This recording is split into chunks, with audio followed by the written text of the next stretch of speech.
Sejam bem-vindos ao programa Saúde e Bem-Estar. E hoje nós vamos falar sobre algo que eu adoro: exercício físico, alimentação saudável e como evitar o efeito sanfona.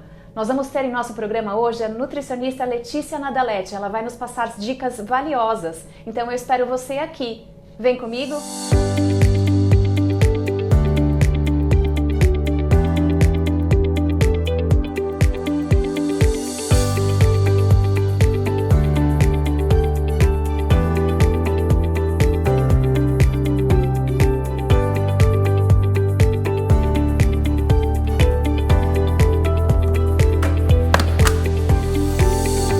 Então vamos lá, Letícia, para a gente começar, eu gostaria de ouvir de você. O que é melhor, a gente se alimentar antes do treino, durante o treino ou depois do treino?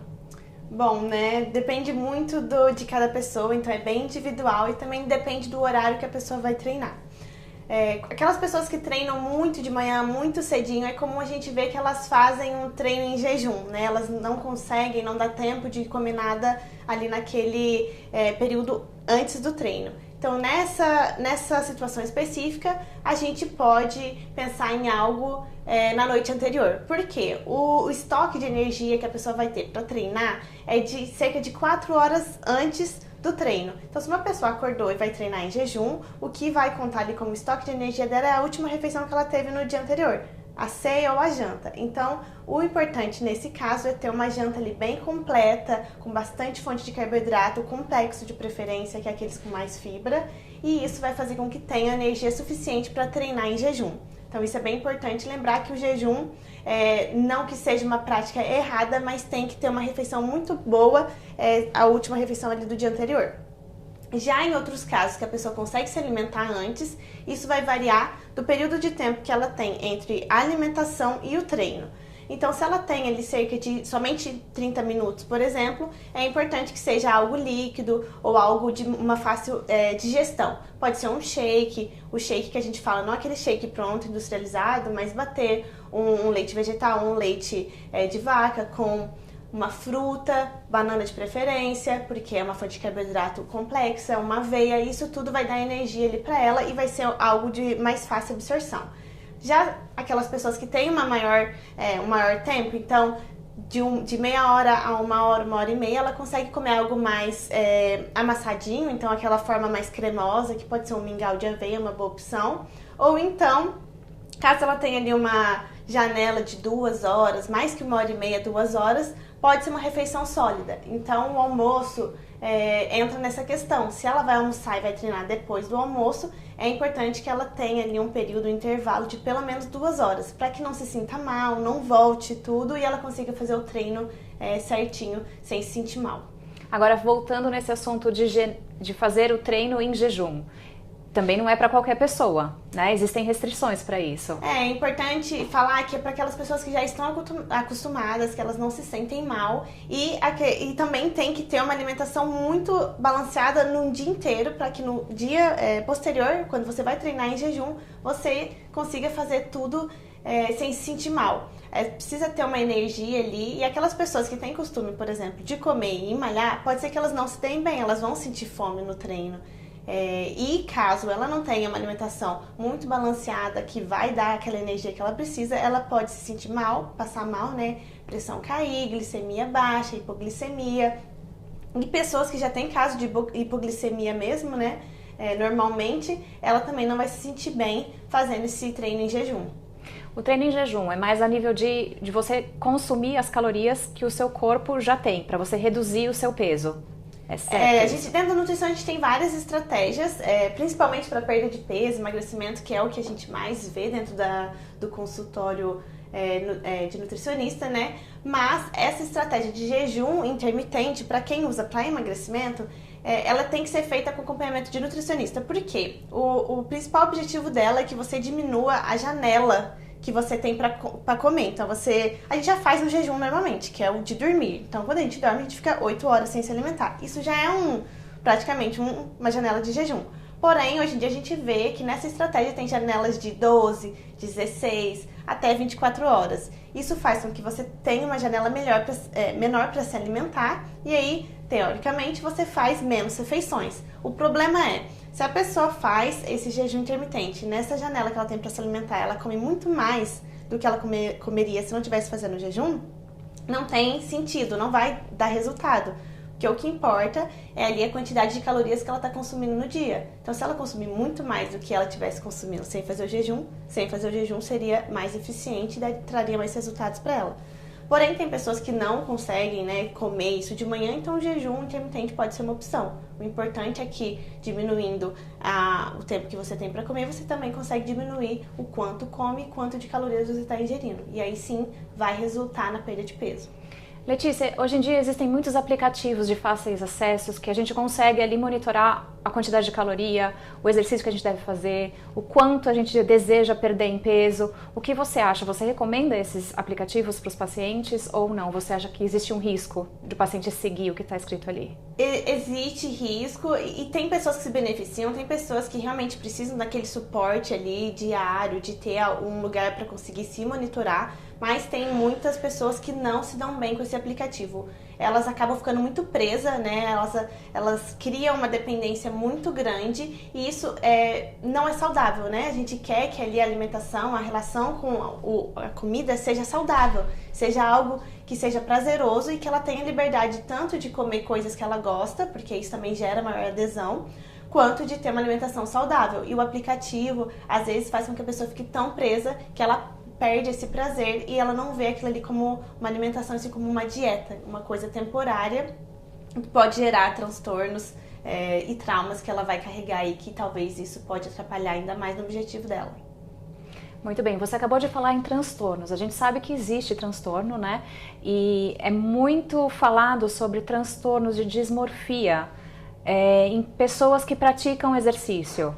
Você mesmo, nos bastidores, me contou sobre a sua tese de mestrado, que disse, né, o resultado final foi a comparação entre homens e mulheres e como eles se viam dentro de uma escala. Conta para nós um pouquinho, para explicar para os nossos espectadores. A minha tese do TCC, ela foi sobre distorção de imagem, então como as pessoas se viam e como elas realmente estavam em praticantes de atividade física, né? Aquelas pessoas que vão na academia, mas que não são atletas.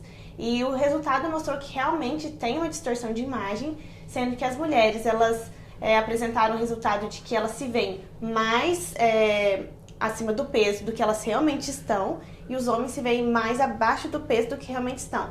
E a conclusão ali, né, a discussão foi de que realmente isso vai de acordo com as mídias sociais, o que a gente tem visto de que o padrão para a mulher é ser mais magra, ser uma pessoa mais fina, sem tanta massa de gordura corporal, né? Ser ali mais sequinha, com um pouquinho de músculo, mas não muito também. E o homem seria o contrário, né? Então o padrão masculino seria ser mais forte, com bastante músculo, bem definido. E isso mostrou que as pessoas se cobram para atingir esse padrão. Muito bem, muito interessante. Falando em padrão, a gente sabe que, por exemplo, antigamente o padrão de você falar que a pessoa está muito bem, está saudável, principalmente na infância, é ter aquela criancinha um pouquinho mais acima do peso, com a bochecha corada. Hoje em dia a gente sabe que não é verdade, muito pelo contrário, a gente sabe que isso pode até trazer alguns malefícios a longo prazo, né, como a obesidade infantil. Você tem muitos casos assim no seu dia a dia? Como na minha prática eu atendo mais adultos, não é tão comum a gente receber crianças, mas é comum ver mães bem preocupadas com a alimentação dos filhos, justamente porque a gente tem muitos mitos e a gente tem muitos padrões a se seguir. Então, antigamente era comum que o padrão fosse uma criança mais cheinha, mais acima do peso, e isso significava saúde. Mas hoje em dia a gente também tem informação de que a criança, ela tem ali a parte da fome e saciedade muito bem desenvolvida, até mais do que às vezes a gente adulto, e ela consegue ditar bem o que ela consegue ingerir, aonde que ela deve parar e aonde que ela deve prosseguir. Então a gente sabe que não é sinônimo estar acima do peso e também nem abaixo, né? Então envolve muitas coisas o peso adequado. Sim, o equilíbrio é sempre a melhor Sim. alternativa. Além da gente falar sobre padrões e exercícios, eu gostaria de te perguntar: qual seria a melhor dieta para a gente continuar a manter aquela caloria no nível basal? O que você indicaria pós-treino?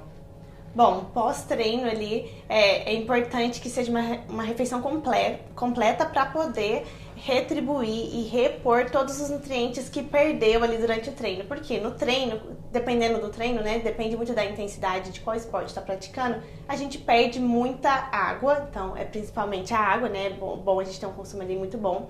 Além disso, a energia vem principalmente do carboidrato, do glicogênio, então o carboidrato tem que estar presente ali no pós-treino, uma fonte de proteína para ajudar na recuperação muscular, ajudar ali principalmente quem quer o ganho de massa muscular, então tem que ser uma refeição completa, com carboidrato e proteína principalmente, e água também tem que estar num consumo muito bom. E os shakes, você também recomenda? Os shakes, o que a gente chama de shake, na verdade, para ser recomendado dentro da nutrição, é o que você faz mesmo. Coloca ali, bate dentro do liquidificador com a proteína em pó, caso a pessoa faça uso, ou até mesmo o leite vegetal com a fruta e outros ingredientes que fica à escolha do paciente e do nutricionista que compôs o plano alimentar. Porém, os shakes industrializados, eles não são recomendados por diversos fatores. Um deles é que a lista de ingredientes, normalmente, ela não é muito adequada. E também as pessoas costumam fazer uso desses shakes para substituir uma refeição. E isso não é o melhor dentro do plano alimentar de uma refeição saudável. Certo, muito bem, Letícia. Ok, e em relação a durante o treino, você recomenda que esses shakes sejam utilizados ou não? Deixar para depois? Vai depender muito do objetivo da pessoa e também do tipo de esporte, de treino que ela está fazendo. Então, a suplementação durante o treino, até 1 hora, não tem necessidade, né? Que é normalmente aquelas pessoas que vão na academia, fazem treino de 40 minutos, 1 hora, não tem necessidade de fazer suplementação ou consumir qualquer outro tipo de alimento no treino ali. Porque a refeição que ela fez anteriormente, provavelmente há 4 horas ali, 3 horas, é o que vai estar dando aquela energia para ela no momento. E logo após o treino, normalmente a pessoa faz uma outra refeição para repor isso. Então tá tudo bem, até 1 hora não precisa. Agora, se for treinos mais intensos, maratona, meia maratona, coisas de mais de 1 hora, a gente tem recomendação de suplementação sim, mas vai depender também muito do esporte e de quanto tempo a pessoa vai ficar naquele treino. Então a gente tem alguns repositores de carboidrato, que é aqueles gel de palatinose, gel de carboidrato simples mesmo, que a pessoa toma ali. Também é comum ver em competição de crossfit o uso desses suplementos, para dar mais energia, porque são esportes muito intensos que gastam muito glicogênio, que é a nossa principal fonte de energia nesses treinos. Letícia, foi muito bom você tocar nesse assunto. A gente está vivendo uma época de Copa do Mundo e recentemente nós vimos o jogador Cristiano Ronaldo, durante o jogo, tirar dos shorts dele um sachê, um gel. Foi bem legal porque muita gente começou a questionar o que seria, né? E a gente, como nutricionista, a gente conseguiu identificar que pode ter sido, né? Porque ele não mostrou marca, não mostrou nada em específico, mas é bem comum em esportes, principalmente no futebol, porque eles têm ali uma corrida muito intensa, né? É mais que 1 hora, como eu falei, então em esporte de mais de 1 hora, em que é bem intenso, muita corrida, eles correm ali cerca de 10 quilômetros para mais, eles podem fazer o uso desse suplemento. Então seria, sim, pode ser, né? Ele ainda não confirmou, mas que seja esse sachêzinho de carboidrato que faz com que o rendimento dele seja maior. Porque quando ele tem como o esporte ali, né, o futebol tem 90 minutos para mais, ele vai estar mais de 1 hora correndo de um lado para o outro, isso faz com que ele gaste toda a energia, carboidrato, que é a principal fonte de energia, o glicogênio muscular. Então esse gel de carboidrato faz com que ele tenha um melhor rendimento, consiga correr mais, consiga fazer as atividades ali que ele precisa fazer no esporte melhor. E isso faz com que ele tenha um desempenho muito melhor do que as outras pessoas ali do time que não estavam fazendo isso. Agora me fala uma coisa, falando em desempenho, a gente sabe que quando as pessoas começam a fazer um exercício, elas procuram muito o imediatismo, elas já querem ver o resultado para ontem. Na sua visão, o quanto é necessário, quanto tempo é necessário para a gente ver um resultado quando a gente associa a alimentação saudável mais o exercício físico? É 1 mês, 2, 3? Isso é bem individual, né? Vai depender muito de caso para caso, principalmente se a pessoa tem um treino realmente bem feito, quantas vezes na semana ela tá indo fazer o treino, que treino ela tá fazendo, se realmente é musculação ou se é um crossfit. A gente tem algumas outras, né? Boxe, lutas marciais, que também tem um gasto bem alto, e se ela tá fazendo uma alimentação saudável, porque é bem comum a gente ver que às vezes as pessoas vão na academia, mas elas não mudam a alimentação, elas esperam que só com a academia ela já tenha resultados ótimos. Então vai depender muito de pessoa para pessoa, mas a gente pede aí que espere cerca de uns 3 meses, que é um tempo bom, porque pode ser que se essa pessoa realmente estiver seguindo certinho, se dedicando, com um mês ela já consiga ver resultados. Mas é bom que a gente pense em 3 meses para começar a ver, e resultados assim muito bons 1 ano. Então é interessante falar isso porque não é imediato, né? Não, os resultados não são rápidos. Tem aquelas pessoas que para se preparar para o carnaval começa a ir na academia e mudar os hábitos em janeiro, em dezembro, faltando um mês. E é muito difícil você conseguir esse resultado muito rápido. Então, de 3 meses pelo menos, e aí joga lá pra frente 1 ano. E agora naqueles casos que a pessoa atinge o ideal, mas logo depois, por exemplo, você comentou sobre o carnaval. Passou o carnaval e a pessoa relaxa. Existe a tendência do efeito sanfona? Como evitar o efeito sanfona? O efeito sanfona é bem comum nesses casos em que a pessoa não mantém a alimentação, né? Então, por isso que também o efeito sanfona está bem relacionado com a dieta restritiva, porque a dieta restritiva a pessoa faz aquilo ali por um curto período de tempo. Tanto é que a gente chama dieta, né? A gente atribui mais a dieta a comportamentos curtos, e a gente fala de reeducação alimentar, de plano alimentar, mudar a alimentação como uma forma mais a longo termo para a pessoa aprender e levar isso para o resto da vida. Então a dieta restritiva, ela realmente leva ao efeito sanfona, porque ela coloca como meta fazer aquilo ali por X semanas, 1 mês, e quando isso acaba, né, ela tira todo um certo grupo alimentar, todo o carboidrato, todo o açúcar, e aí quando ela quando ela atinge o objetivo e ela volta a fazer o uso desses alimentos, ela ganha tudo de novo e muito rápido.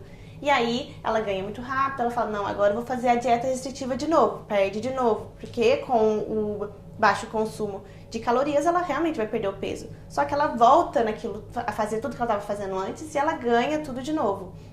Então o efeito sanfona, ele está bem relacionado com as dietas restritivas, e isso é uma coisa que a gente também tem que estar bem de olho assim, porque o importante para essas pessoas que querem perder peso é ter uma alimentação, um plano alimentar com coisas que ela goste, então não excluir o açúcar, porém em quantidades específicas, em quantidades adequadas. Isso vai fazer com que ela tenha uma adesão alimentar ali ao plano melhor, e isso tem resultados melhores e duradouros. Ela consegue manter isso para o resto da vida, caso ela mantenha a alimentação saudável. Letícia, muitas pessoas que possuem esse efeito sanfona acabam recorrendo aos produtos lights e diets. Isso é recomendado? Bom, esses produtos, né, a gente tem que...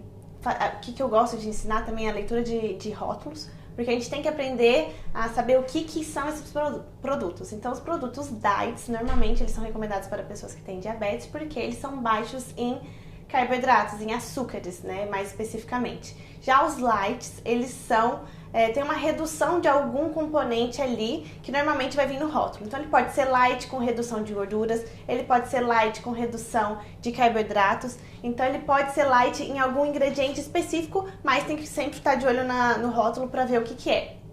Então isso é uma outra coisa que é bem complicado em recomendar o uso desses produtos, porque cada um vai ser por alguma coisa específica, e quando eles fazem essa diminuição, normalmente eles substituem por outra coisa.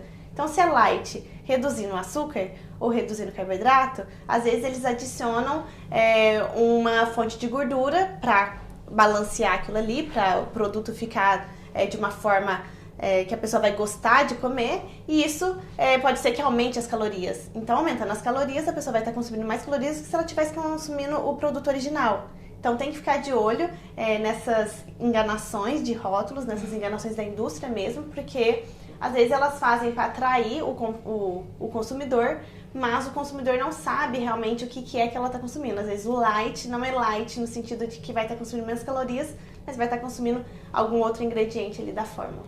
E os isotônicos durante os exercícios? Os isotônicos durante os exercícios, eles são importantes no sentido daqueles exercícios que a gente perde muito suor e junto com o suor sai os sais minerais. Então, os isotônicos, eles vão ter esses sais minerais que normalmente a gente perde em exercícios extenuantes. Um crossfit, competição de crossfit, por exemplo, que tem muito suor, a pessoa tá fazendo ali exercício por muito tempo, muito cansativo, né? Esses isotônicos é bem interessante para repor esses sais minerais que é perdido. Uma outra coisa muito comum também de pessoas que sofrem com o efeito sanfona é o hábito de querer se pesar constantemente.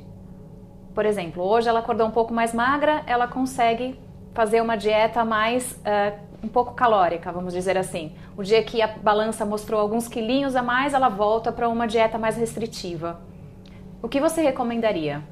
A parte do se pesar ela é bem interessante de se falar, porque o peso ali na balança que ele está mostrando é tudo que está no seu corpo, não é somente a parte de gordura ou se você engordou ou não.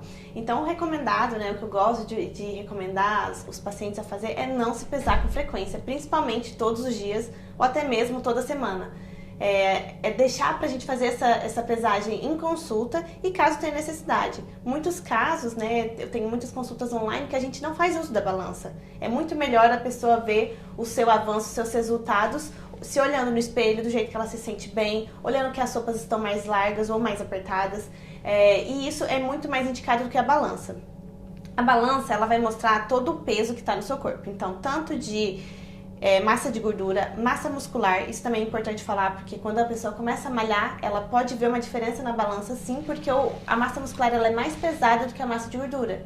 Então, caso ela perca gordura e ganhe a massa muscular, pode ser que ela veja o número na balança aumentar, só que ela vai ver que o corpo dela está muito mais definido. Então, por isso que o ver o seu corpo, analisar o jeito que você se sente bem no espelho é muito melhor do que a balança. Ela também ele vai mostrar toda a quantidade que você comeu e que você bebeu. Então, é comum a gente ver assim que se você pesa na balança, toma 1 litro de água e pesa de novo, aquela balança vai mostrar aquele 1 quilo a mais. E não é 1 quilo de gordura, é 1 litro de água que você acabou de consumir. Então, é complicado a gente se basear somente no peso da balança. Isso não retrata ganho ou perda de peso. E é melhor não fazer. É melhor não fazer, é melhor deixar para fazer uma vez por mês, caso realmente queira se pesar, ou nem isso. Abandona a balança, que ela não é o melhor meio da gente saber sobre perda e ganho de peso, de corpo. Letícia, qual seria a sua primeira indicação para aquela pessoa que está desejando começar uma atividade física aliada a uma dieta saudável? A primeira indicação seria que, caso a pessoa realmente escolha por esse caminho de ter uma vida mais saudável, é que faça a mudança da alimentação juntamente com a academia. Não faça somente né? Não vá para a academia sem mudar a alimentação, continuando com aqueles hábitos não saudáveis ou até mesmo pulando refeições, porque isso vai ter um impacto na academia e também não vai trazer os resultados que ela procura. Não é só a academia sozinha que vai conseguir resolver toda essa questão. Então, sim, ir para a academia, fazer atividade física, mas também ter uma alimentação saudável. E o outro fator bem importante é achar uma atividade física que a pessoa goste, porque isso vai fazer com que ela tenha adesão e consiga ir feliz e com vontade de ir, porque se ela escolhe algo que ela está fazendo por obrigação, ela vai acabar abandonando ou não vendo os resultados, porque ela não vai fazer com vontade e indo todos os dias, que a atividade física é isso, né? Ter constância. Perfeito, muito obrigada, foi excelente as informações que você deixou aqui para todos nós. Eu gostaria de te pedir que você deixasse seu contato, suas mídias sociais. Claro, o meu Instagram principalmente, que é onde eu estou bem mais ativa, né, postando mais informações, tem posts bem informativos, @NutriVegLondon, porque a minha especialidade é vegetarianismo e veganismo, então já tá ali no @. E se digitar no Google também o meu nome, Letícia Nadelete Nutricionista, tem ali todas as informações e meu site já cai direto lá com informações de preços e os programas que a gente tem, né, programas nutricionais para a pessoa poder aderir aí. Muito obrigada, Letícia. Eu que agradeço. E você, se interessou em começar um novo ano de uma maneira mais saudável, fazendo mais exercício físico? Eu me animei, espero que você também. Muito obrigada por nos acompanhar e eu vou ficar aqui esperando você a me mandar mais alguma informação sobre o que você gostaria de ouvir no nosso programa Saúde e Bem-Estar.